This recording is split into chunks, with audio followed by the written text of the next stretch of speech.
آپ نے ٹیسٹ کرایا، آپ کو پتا لگا کہ آپ کے جسم میں جو خون بہ رہا ہے اس میں چربی زیادہ ہے، اور سب سے برا کولیسٹرول LDL زیادہ ہے۔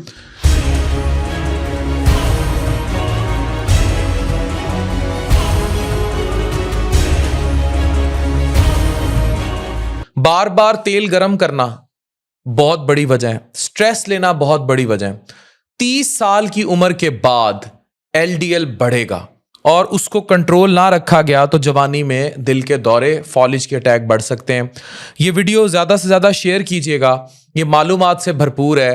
ہم سمجھتے تھے کولیسٹرول اور ہارٹ اٹیک صرف بزرگوں کے مسائل ہیں، لیکن 20s خاص کر 30s کے بعد اور عورتیں جو ویٹ گین کری جا رہی ہیں ان میں لاپرواہی LDL بڑھائے گی، اور جب نتیجہ سامنے آئے گا تو اکثر دیر ہو چکی ہوگی۔ زیادہ تر ینگ لوگوں کو اندازہ ہی نہیں ہوتا کہ روزمرہ عادتیں ان کی مستقبل کی دل کی صحت کو دھیرے دھیرے کس سمت میں لے جا رہی ہوتی ہیں۔ کولیسٹرول ایک دن میں نہیں بڑھتا، یہ سالوں پر پھیلی ہوئی لائف سٹائل اور میٹابولک پیٹرنز کا نتیجہ ہوتا ہے، نہ کہ ایک غلطی یا ایک میل۔ نیند، دھوپ، سٹریس، میٹابولزم، انسولین کا اثر اور کھانے کی چھوٹی چھوٹی غلطیاں مل کر LDL کو بڑھا دیتی ہیں یا LDL کو اس طرف لے جاتی ہیں۔ LDL از بیڈ کولیسٹرول، یہ سمجھ لیں۔ جینیٹکس سب سے پہلا اور بنیادی فیکٹر یہ ہے کہ اگر ماں باپ میں موٹاپا ہے یا جینز ایسی ہیں جن کی وجہ سے آپ کو اس قسم کے ڈسلیپیڈیمیاز رہتے ہیں، LDL کولیسٹرول صحیح طرح سے صاف نہیں ہو پاتا۔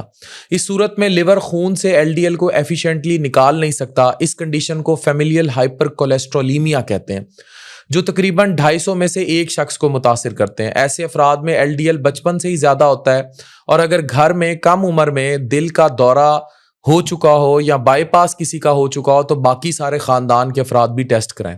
نمبر 2، وائٹامن ڈی کی کمی۔ دوسرا اہم سبب یہ ہے کہ دھوپ کی کمی اور وائٹامن ڈی کی کمی۔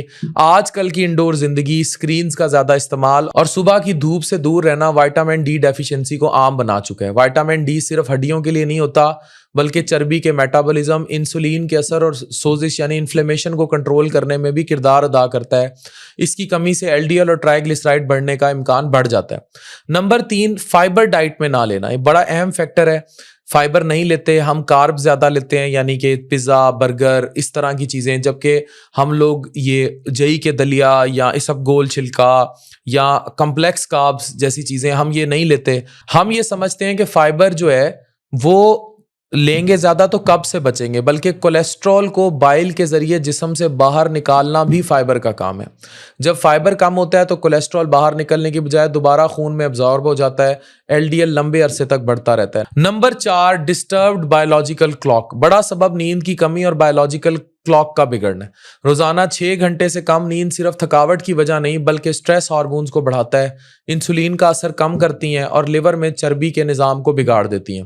اس کا نتیجہ یہ ہوتا ہے کہ LDL، ٹرائیگلیسرائڈز اور فیٹی لیور کا رسک دھیرے دھیرے بڑھتا چلا جاتا ہے۔ بہت امپورٹنٹ فیکٹر، خاص کر خواتین اور جاب کرنے والے مرد حضرات میں بتانے لگا ہوں، جو کرونک سٹریس، ہر وقت سٹریس، گھریلو لڑائیاں، جھگڑے، ایون والدین آج کل اتنا زیادہ سٹریس دے دیتے ہیں اولاد کو، تو یہ جوان اولاد ہوتی ہے، ان کے اپنے مسئلے ختم نہیں ہو رہے ہوتے، تو یہ جو کرونک سٹریس ہوتا ہے یہ ایک فیکٹر ہے جو سب سے زیادہ پرابلم کرتا ہے۔ جب سٹریس روز کا حصہ بن جاتا ہے، کورٹیسول نام کا ہارمون لگاتار بڑھتا رہتا ہے۔ یہ ہارمون لیور کو زیادہ چربی خون میں بھیجنے کا سگنل دیتا ہے، جو بعد میں LDL میں تبدیل ہو جاتی ہے۔ اس کے ساتھ ساتھ سٹریس آرٹریز کے اندر سوزش بڑھاتا ہے، جو پلیک، یہ پیلی چیز جو ابھی آپ کو آرٹریز کے اندر نظر آ رہی ہے، PLAQUE، یہ بن جاتا ہے اور یہ کسی بھی ٹائم ٹوٹے گا اور شریان بند کر دے گا۔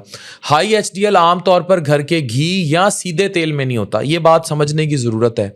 اصل نقصان کیا ہوگا؟ مطلب آپ کنولا یوز کر رہے ہیں، چیزیں، یہ بہت اچھے تیل نہیں ہیں یہ کنولے کنولے، لیکن جب آپ ان کو ری ہیٹ کرتے ہیں، جو عورتوں کو عادت ہوتی ہے، یہ برتن رکھ دیا اور اس کو ری ہیٹ کر دیا، ڈیپ فرائنگ، یا یہ جو ہوٹلوں کی گریویاں ہوتی ہیں، یہ بہت خطرناک ہیں کہ کس طرح، یا پھر پیکیجڈ فوڈز جو ہیں، یہ اس طرح کی چیزیں اسپیشلی جو اس کے بعد، اور بیکری آئٹمس، ان میں وہ آپ یہ سمجھیں جہاں جہاں تیل دوبارہ گرم ہو رہا ہے نا، آپ نے اوون کر لی، آپ نے بیکری کی چیز لائی اوون کر لی، آپ نے اس تیل کو ری ہیٹ کر لیا، یا عورتیں بچا ہوا سالن کا تیل نکال کے پھر دوبارہ اس میں تل لیا، یہ بہت گندے قسم کے کولیسٹرول میں کنورٹ ہوتا جائے گا۔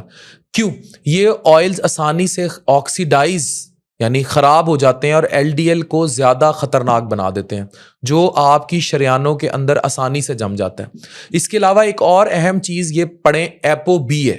کبھی کبھی ایل ڈی ایل کا نمبر زیادہ الارمنگ نہیں ہوتا، لیکن اگر ایل ڈی ایل کے پارٹیکل زیادہ ہوں تو پھر بھی رسک بڑھ جاتا ہے۔ ایپو بی ٹیسٹ کرا لیتے ہیں، یہ بہت بہتر آپ کو یہ چیزیں بتا دیتا ہے، خاص طور پر ان لوگوں میں جن کے گھر میں دل کی بیماری پہلے سے موجود ہو۔ ناؤ کمنگ ٹو سولوشن، اس تمام صورتحال کا حل یہ ہے کہ ہم ایکسٹریم ڈائٹس یا مشکل روٹینز فالو نہ کریں۔ انسانی جسم پرفیکشن پر نہیں بلکہ لگاتار پیٹرنز پر ریئیکٹ کرتا ہے۔ روز فائبر بڑھائیں، دھوپ لیں، ہلکی پھلکی واک کریں، نیند زیادہ لیں، سٹریس کم کریں۔ یہ چھوٹے چھوٹے سے سٹیپس ہیں، اور جن لوگوں کے خاندانوں میں کولیسٹرول کی بیماری اور گندے کولیسٹرول کی بیماری رن کرتی ہے وہ ٹھیک ہو جائیں گے۔ اگر فیملی ہسٹری ہو تو اویئرنیس اور زیادہ ضروری ہے۔ کسی کو ینگ ایج میں دل کا دورہ پڑا ہو، بائی پاس ہوا ہو کارڈک، یا اور اس قسم کی چیزیں ہوں، فالج کا دورہ پڑا ہو، تو آپ کو فوراً سے ڈاکٹر سے رجوع کر کے اپنی لپڈ پروفائل بھی چیک کرانی چاہیے، ایپو بی بھی چیک کرانا چاہیے۔ یہ ساری چیزیں ہونی چاہیے۔ آپ پلیز اس ویڈیو کو زیادہ سے زیادہ شیئر کیجیے، شاید کسی کی جان بچ سکے، اور اپنے لائف پیٹرنز کو چینج کیجیے۔ ڈاکٹر عفان کیسر with love to all of you, signing off.